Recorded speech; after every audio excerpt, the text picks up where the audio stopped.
Hi friends, welcome to Kiruthi's Madurai kitchen. நம்ம இன்னைக்கு சிம்பிளான டேஸ்டியான ஜாப்பனீஸ் டெல்லி காஃபி எப்படி செய்யலான்றது தான் பார்க்க போகிறோம். ரொம்பவே சிம்பிள் தான். ஃபர்ஸ்ட் அதுக்கு அகரகர் எடுத்துருக்கேன். அப்புறம் ஒரு கிளாஸ் பால், கண்டென்ஸ் மில்க், அப்புறம் காஃபி பவுடர், நாட்டு சக்கரை, பால் ஏடு, அதாவது பால் ஆடை எடுத்து வச்சுருக்கேன். அப்புறம் ஒரு பவுலில் வந்து நம்ம ஒரு 5 கிராம் அளவுக்கு அகரகர் எடுத்துக்கலாம். இது வந்து சைனா கிராஸ்ன்னு சொல்லுவாங்க. எல்லா கடைகள்லையுமே கிடைக்கும், ஆன்லைன்லேயும் கிடைக்கும். ஸோ நல்லா ஒரு 200 ml அளவுக்கு தண்ணி ஊற்றிட்டு நல்லா ஒரு 20 minutes ஊற வச்சு எடுத்துக்கலாம். நல்லா ஊறினதும் நம்ம ஒரு சாஸ் பேனில் அதை மாற்றிக்கலாம். மாற்றிட்டு இன்னும் ஒரு 1/2 glass மட்டும் தண்ணி சேர்த்துக்கலாம். சேர்த்துட்டு நம்ம அடுப்பை ஆன் பண்ணிவிட்டு ஒரு 5 minutes நல்லா கொதிக்க விடலாம். அந்த கொதிக்கும் போது நம்ம அந்த சைனா கிராஸ் எல்லாமே நல்லா கரையும்.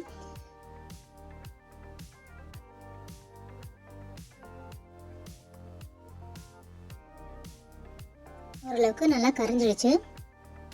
நல்லா கிளறி விட்டுட்டு நம்ம காஃபி பவுடர் சேர்த்துக்கலாம். நான் ஒரு டீஸ்பூன் அளவுக்கு எடுத்திருக்கேன். ஸோ அதை சேர்த்துட்டு அப்புறம் 2 டேபிள் ஸ்பூன் அளவுக்கு நாட்டு சக்கரை ஸ்வீட்னஸ்க்கு ஏற்றப்பில் சேர்த்துக்கலாம். நீங்கள் சுகர் சேர்க்கனாலும் சேர்த்துக்கலாம். சேர்த்துட்டு நல்லா அந்த சுகர் நல்லா கரையிற அளவுக்கு கிளறிட்டு நம்ம அடுப்பை ஆஃப் பண்ணிடலாம். இப்போ நம்ம இதை ஃபில்டர் பண்ணி எடுத்துக்கலாம்.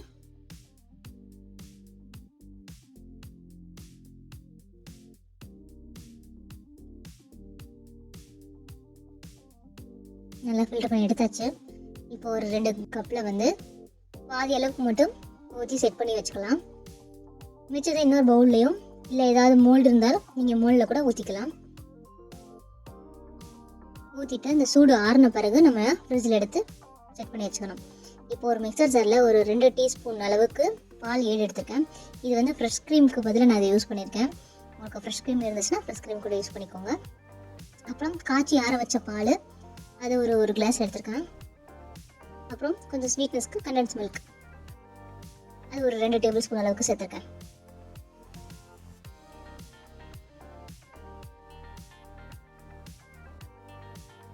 இப்போ லைட்டாக ஒரே ஒரு பல்ஸ் மட்டும் கொடுக்கணும், ரொம்ப அடைக்கக்கூடாது. லைட்டாக அதெல்லாம் மிக்ஸ் ஆகிற அளவுக்கு ஒரே ஒரு தடவை லைட்டாக பல்ஸ் பண்ணி எடுத்தாச்சு. இப்போ நம்ம ஜெல்லி வந்து நல்லா செட் ஆகி வந்துடுச்சு. ஸோ இப்போ வந்து நம்ம அந்த பாலை வந்து இதில் ஆட் பண்ணிக்கலாம்.